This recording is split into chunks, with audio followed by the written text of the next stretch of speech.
welcome to the Awaken Together podcast. I am Jen. And I'm Kat. And today we are getting into all things woohoo. So we're sure getting a little weird today. And if these topics are extremely foreign to you or make you even a little bit uncomfortable, know that that's okay. We've both been there. We're stepping into all of this stuff with you. We're going to be talking about spirit guides, synchronicities, and psychic abilities, or what we call the clairs. And yeah, I remember if I would have heard about this even 2 years ago, I would have thought this was the most crazy podcast going into this stuff. This has really been newer on my journey as well. It's new wave stuff, so Yes. It's new for me as well. I'd say the past, same thing, 2-3 years have really been when I've started investigating and being more open and learning and becoming intrigued and testing my hand out as well. So we're really excited to share with you all a little bit about our journeys and give you some tactful tips so that you can try your hand as well if you're feeling called to. Yeah. So I think for me, I had stepped into my spiritual awakening really through, obviously you heard our big stories for me and Kat personally. But as I got into yoga and I started feeling the improvement in my body, I knew that there was, something more. I was also raised in church, so I did have some of these more spiritual moments. And I remember growing up really being taught that some people are given spiritual gifts. But if you would have mentioned the word psychics to me, I would have thought that that was either really crazy or really evil. And I was very thrown off on this mindset that we have these guides near us, we have ancestors we can connect with, we have other spirits we can connect with, and that there's this whole other dimension and realm that we can tap into to get higher level advice, or maybe even get really clear messages on how to navigate and move through our current life and what's going on around us. And so we call the gifts that the way we receive information is called technically the clairs. We're going to go through the 5 main ones. And so these are known as psychic abilities. And when I learned about this, when I entered into Reiki, that's when I really was taught how to train these up, how to get clear on which one was stronger for me. And I was like, wait, these clairs, these psychic abilities sound really close to what I was taught in church as spiritual abilities. Perhaps 2 things are just talking about the same thing. Which continues to happen over and over again as I unfold this. But I'm going to go into just some clear-cut definitions just to start our conversation out.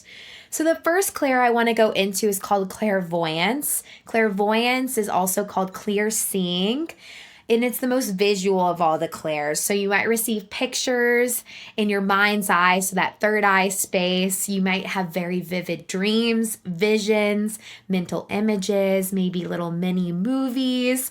You might see colors. You might see people's auras. And if you're more inclined to have this clair, you probably consider yourself more of a visual person. So we'll just cut through all of them, and then we'll go a little deeper. Clairaudience is also called clear hearing. This is being able to hear voices or messages from the spirit realm. An example of this would be to all of a sudden know to do something like turn left. You might be more inclined to be like a sound music person. You are really more in touch with that sense of hearing. Claircognizance is also called clear knowing. It is experiencing a sudden sense of knowing. You know it to be true in your mind's eye, even though you did not hear or see it. This can also manifest as really strong instincts. Then we have clairsentience or clear feeling. You actually are feeling physically into your body, and you can experience what others are feeling in their body. An example of this would be someone is having a stomach ache and you either feel pain or sensation in your own stomach too.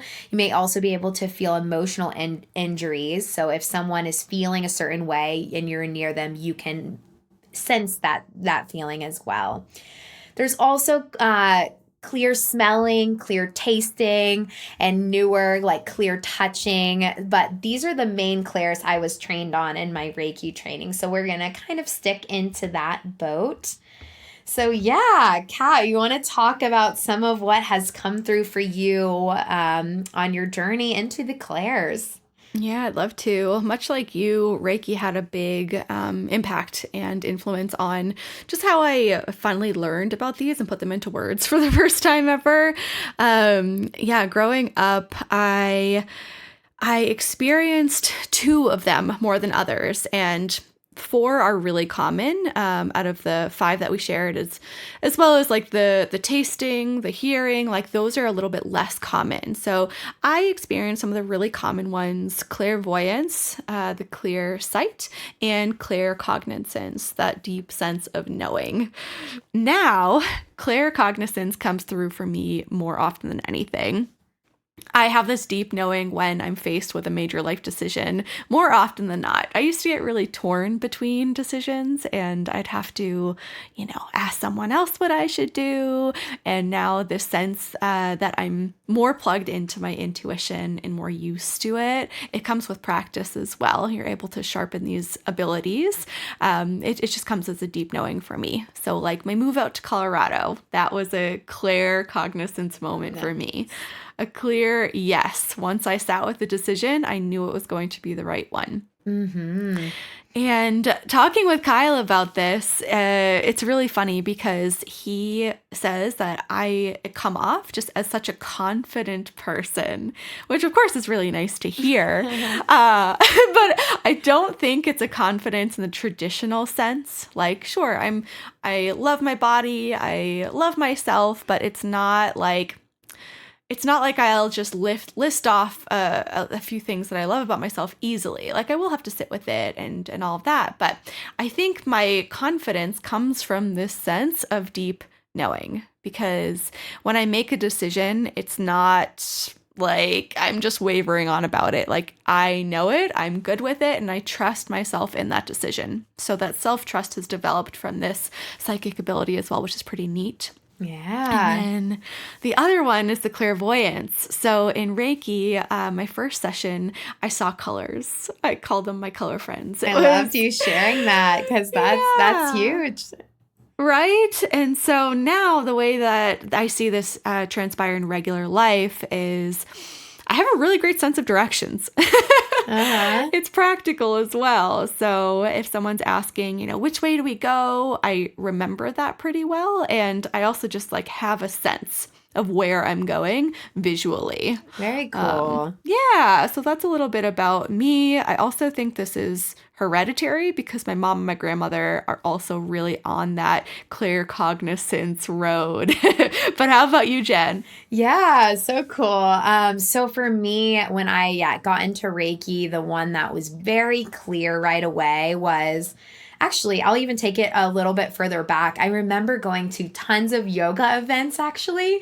And when I would be in the space where a lot of people are letting out all kinds of emotional, releases that you see at these yoga retreats and workshops, I would deeply know like what someone is feeling. I'm like, that person's about to cry. They would cry. I would feel it in my body, like so strong, like what my neighbors were feeling. And another thing that would happen where my hands would get so hot, like burning with energy all the time. This really started as I dabbled into the spiritual world. And I even had asked a couple teachers. I remember going to a cacao ceremony and my hands were so hot, like it felt almost like flames. And I talked to the lady after and I was like, do you have any like thoughts on that? And she was like, oh, you have tons of energy coursing through your body. You need to probably use that. I bet you'd be very talented and gifted at doing Reiki. And I was like, okay, noted as a little seed. And then later down the line, when I went into training, awakening, my clairsentience was so strong. So not only being able to feel, often when I'm in someone's aura, I can feel their physical pain. Like if something's bothering them, it often hurts in my own body. I become like a match to their body when I tune into them, but I also can feel where a lot of emotions are stored. Like if there's anger stuck somewhere in the body, my whole chest will get really heated and I'll feel like tons of heat over that area in their body. It's a really, really wild thing, but we talked about this a little before. So even beyond energy work, yeah, you might have one of these things that kind of pops through, whether, yeah, one of those maybe, yeah, felt kind of familiar. But I think it's really important to look back to when you were a kid because kids are so in tune with the spirit realm. I think they take this information from spirits just so lightly and hardly give any second thought to it.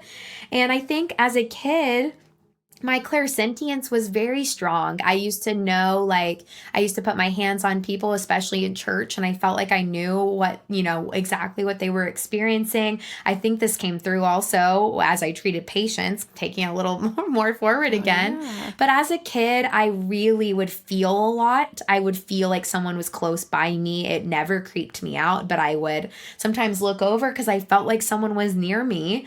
I had this really strong sense that, yeah, through touch, that there were people close by, even sometimes connecting to me, but it never scared me. I just thought of it as being like, okay, this Hmm. is just a thing. And I look back to that. And yeah, I think you can really, if you hang around kids or even think back to your own experience as a kid, maybe really see some of these things a little more clearly. Yeah, definitely. I was such a stubborn kid, like really, really stubborn.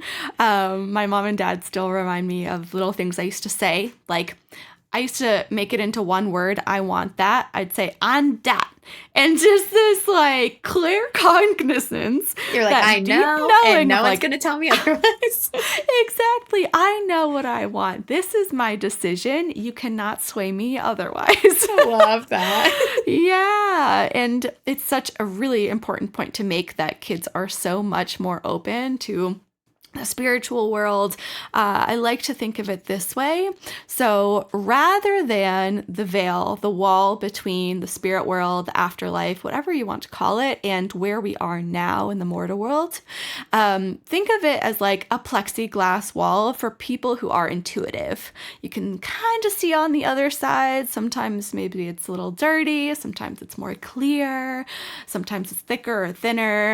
And then maybe for people who choose not to listen to it or who are a bit more closed off for one reason or another, it can be like a concrete wall and it just feels like it's not even there, right? There's Hmm. impossibility for it even existing.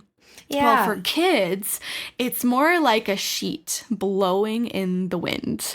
It's almost non existent for some kids. And that is just where the confusion, all these questions come when kids say they have an imaginary friend or that they've seen things, and we're so quick to dismiss, right? It's just different.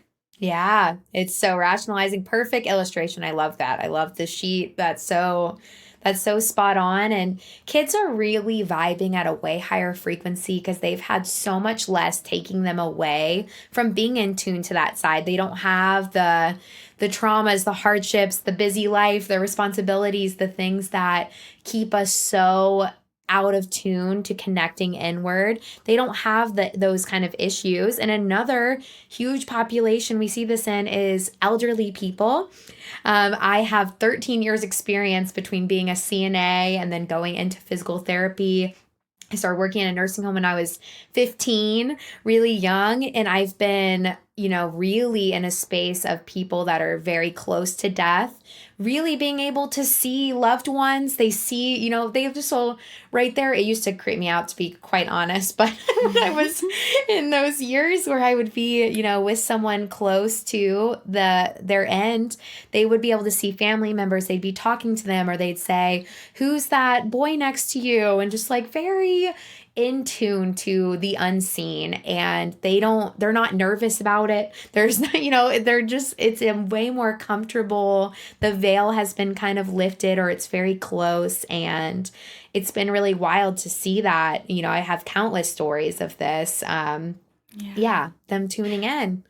Yeah, and it's people who are close to death, like you're saying. So whether they're old or like near death experiences, NDAs, I think immediately of the show, The OA. Have you seen that? I am not. Oh Nice. my gosh, add it to your list. It really messed with me for a little while, but in a good way. It Nice. really just makes you think. It makes you like a little bit more open to things. But yeah, near death experiences, it's been proven. There's countless shows on this with statistical findings backed by science of what happens when you are close to death. And a lot of it is inexplainable because, the people who come back from it, it's a fleeting moment. Usually they're not like in a hospital where they're able to get tested in those moments because they're come back, but they were healthy before. Yeah. So it's just fascinating. So many Yeah. share the same stories too. It sounds Mhm. like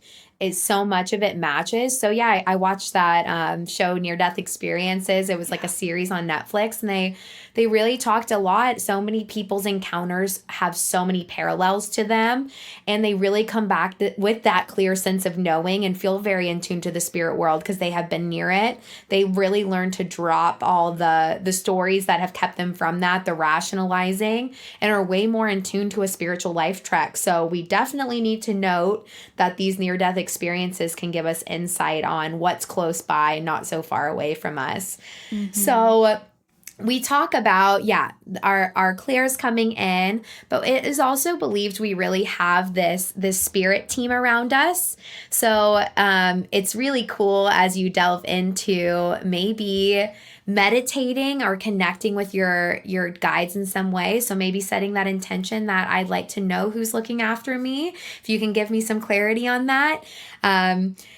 So a spirit guide can just be a guide on the other side of the veil. Maybe it's a ancestor, maybe it's just a spirit that chose to stay and be a guide for other little souls. I love the movie Soul from Disney, by the way. It puts this into such a cute little perspective on being a guide. And yeah, I think it's really neat. I remember, if you have a pendulum, or you've ever heard of that, where you can ask really clear yes and no questions. I've asked before, like, how many guides do I have? Ask yes and no questions to kind of get an answer. And your guides might be there for just certain periods of your life. So maybe a guide comes through to really help you through a current circumstance and then moves on. I think it's really good to continue to try to connect in with this. And then we talk about synchronicities. I think this is a huge conversation once you've gotten into your spiritual awakening, or you're on a spiritual life track, where you really start to see things that really are like, okay, I think I have a higher force working with me.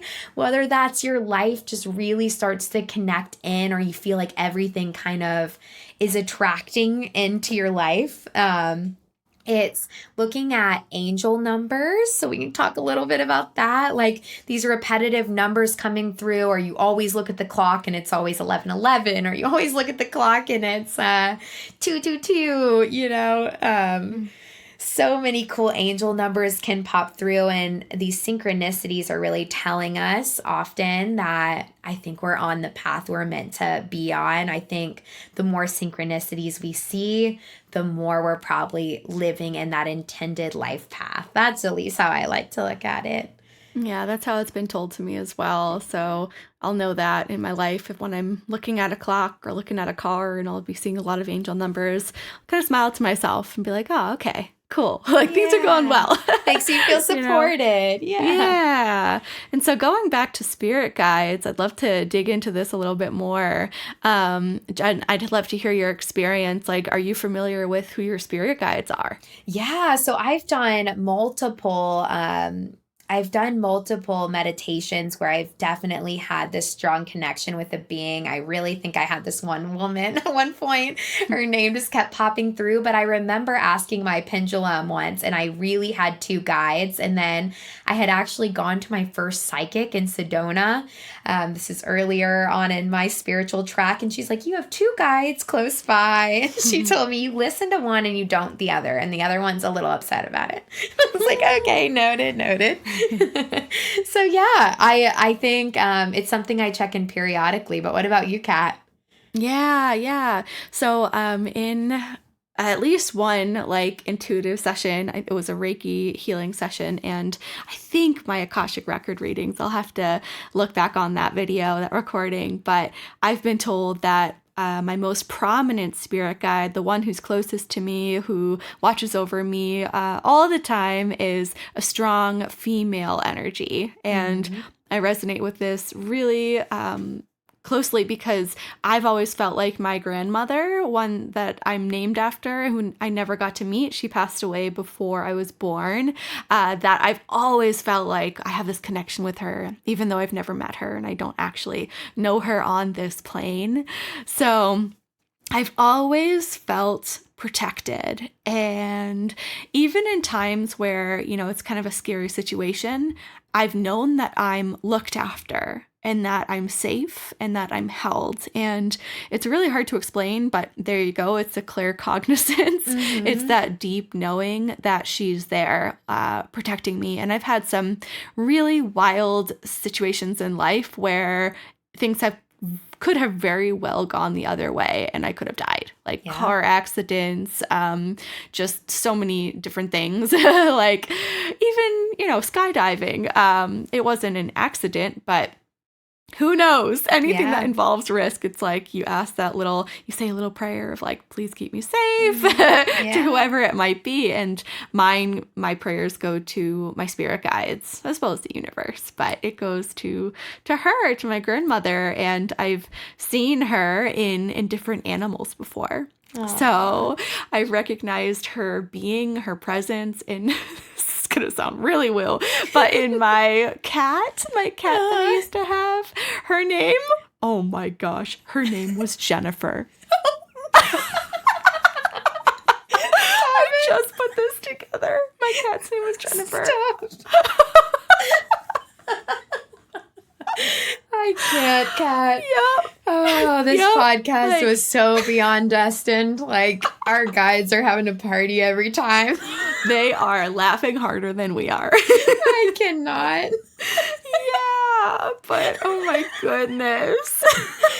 So freaking good. I So love it. good. Yeah, so a few of my like stories with the spirit guides, honestly, it's definitely worth sharing for me. I had a patient that I was so close to, like it just was levels deeper. She was 99 when I started treating her. I had her for 3 years. We were just very close. It was so beyond patient. I used to go in on my days off and just hang out with her. She was the most intuitive woman, knew every single thing. Like she's just, it was unreal. Just the energy with her was so strong. And she would tell me, "Oh, I lived this long just to be with you. Trust me." And just so confidently, looked after me. And she ended up in the hospital. Yeah, obviously was really old. It was her time. And I remember I went to visit her at the hospital. She had a bunch of tubes in and was pretty in and out of consciousness. And I just started crying. It was a lot to see. And she smacked me for crying and had her eyes all big, like looking at me. And I was like, oh my gosh, I'm allowed to be upset, okay? And she Aw. was just this awesome Spitfire woman. And she told me they ended up bringing her back home. She asked to talk to me privately before she passed away. And she told me she'd look after me and that she really feels like she was here to meet me, which was just, yeah, obviously tears were pouring down. Um, Beautiful. And yeah, I really felt like she did look after me like a lot. I felt that. And then one of the craziest things, talking synchronicities, I moved to Denver, which I felt the same thing, very clear knowing that I was supposed to go in that area. And I was talking to a friend one day and I was telling her about this patient and just saying, this lady was just, she told me so many stories about her life and I just felt so in tune to her and I felt like she looked after me. And we ended up looking up her obituary and she was buried 20 minutes from my house in Denver. And I Whoa. thought she had been buried in Florida because we had her ceremony down there. Had no idea she had been transferred. That's So crazy. that shocked me, obviously, and then I was able to go and visit. I had this real spiritual moment, and so many freaking beautiful things beyond even that story. But really, regardless of what your experience is with spirits, and if it is a more negative view, which has been very taught to us in the movies, the scary movies, that some of this spirit stuff can be a little bit uncomfortable. I think it's really important to remember, if we think of it as more of a frequency, that when we're more in tune to that pure higher frequency of love, that is also where we can attract that higher frequency being, like our spirit guides. If we are Hmm. in a more negative state, a more fearful state, then there could be a way more negative charge. So I think it's really important to think of it. We're going to talk in the next episode a lot about trauma blocking you. And I think that's another really deep thing to get into because that can keep us from understanding these higher connections.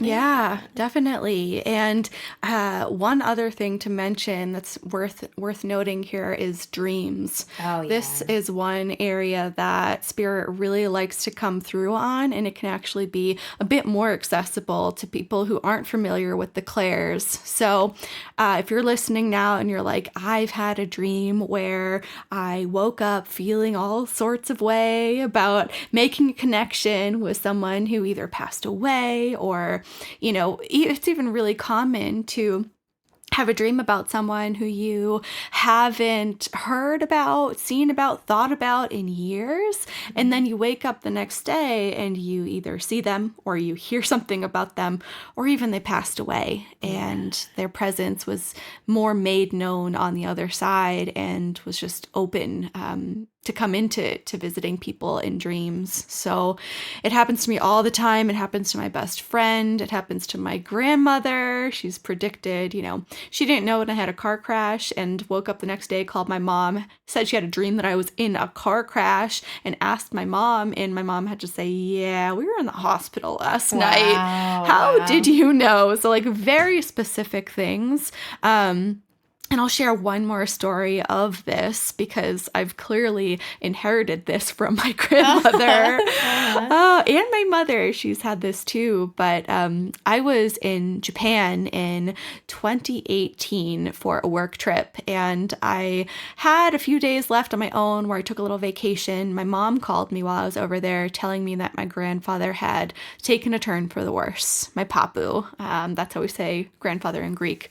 And he was not expected to make it much longer. So obviously, me being on the other side of the world, this was very, very hard information to hear and to process. We were really close. So I had my flight back to Denver a few days later, where I flew to Boston. But while I was still in Japan, that night after my mom told me, I fell asleep after a lot of time crying and being unable to sleep. But once I fell asleep and entered that REM state, I had a dream where I was in Japan still, and this little old Japanese man came to me. He seemed like a sage, like he had a lot of wisdom. And he told me that my papu was going to cross over on a Wednesday. And I woke up not really knowing what to do with this information. I called my mom and I said, Hey, mom, I had this really crazy dream. And this was a Tuesday. So when I received that information, it was a Tuesday, and he told me it was a Wednesday. So I was kind of freaked out that it was going to be the next day, that I wasn't going to make it. And she said, oh, okay, well, that's interesting. He seems okay right now, but just come as soon as you can. So flew back, and by the time I made it there, it was a Monday. to Boston, and I got to see him one last time. He had waited for me. My yaya, my grandmother, kept saying he had stayed awake, stayed alive. He was unconscious, but would kind of come back. And his last word was to me, and he kind of popped up out of being in this unconscious state for at least a day, and he said, "Hi." With his eyes wide open. He saw me, he knew I was there. And then right after that, he sunk back down, eyes closed, back to his unconscious state. He wanted me to know I Wow. was there, that he knew I was there. And so this was a Monday. We were kind of just waiting for it to happen. And it was a Wednesday when he actually passed away. And I'll never Wow. forget that. Wow.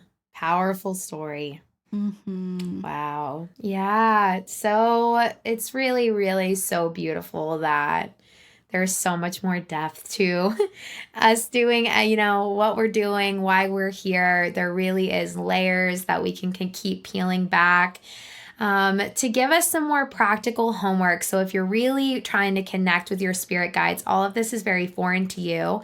I think a really awesome way, a few practical ways to tune in is I love getting decks of cards. So whether you get an angel card deck, you start working with maybe tarot or goddess cards, but the more you use a consistent deck to ask questions, the more you start seeing commonalities in what comes up. I think this can help really give a way for that those higher beings or your guides to send you clear messages. I also love to go on my phone, my Apple Music account, ask a question, and then shuffle my songs and pick a song, and it's always like so spot on. Like what song comes on, it has something in it that's exactly what I'm needing to hear. And then another way is to perform meditations that allow you to connect with your guides, or maybe even starting the conversation with family members on maybe what some of your gifts were when you were younger, if that's a safe conversation you can have, and then really trying to focus in on that gift. So centering your meditation maybe around visuals if you think you maybe tune more into that, or clear audience if you feel like you hear more. Just really finding a way to tune in and something that's more personal for you. And the more you develop multiple of these, the more all of them kind of start coming through. Like it really starts, it's hard to just have one, because if you have a really strong one, you're really going to start seeing the other ones pop in more and more into your life. That's right. That's right. And one other tool to share is there's an audiobook called How to Become a Medium, a step-by-step guide to connecting with the other side by Marianne Kennedy. I listened to this on Audible, and I'm not trying to become a medium. I don't necessarily feel called to do that. But it still gives you a really tactful step-by-step guide on how to refine the clairs and how to practice this, because that's all it really is at the end of the day, is bringing more awareness, more practice, and you can sharpen anything that you'd Yeah. like to. Thanks, Kat. Thank Well, you, this was Jen. great. Thanks for hanging out with a little bit more woohoo. Promise we'll keep delving into some of the woohoo, some of the practical, and continue to blend it, because that's what this spiritual journey is all about. That's right. We'll see y'all next time. Bye, Kat.